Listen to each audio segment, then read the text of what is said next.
Hello everyone, welcome back into this channel, and today I want to show you the tutorial how to remove the followers on your TikTok account. So first thing we have to do is just open the TikTok applications.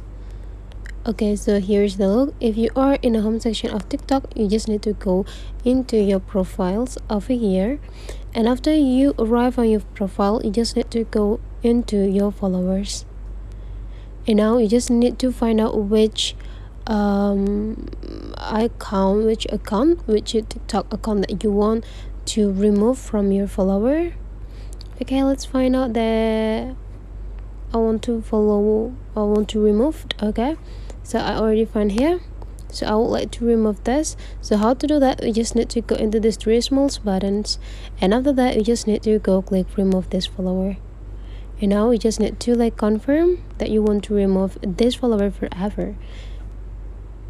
Okay, so now the account that follow you is already removed from your TikTok account. So that's all the way how to remove a follower on a TikTok. If you find that this tutorial is useful for you, don't forget to subscribe into this channel.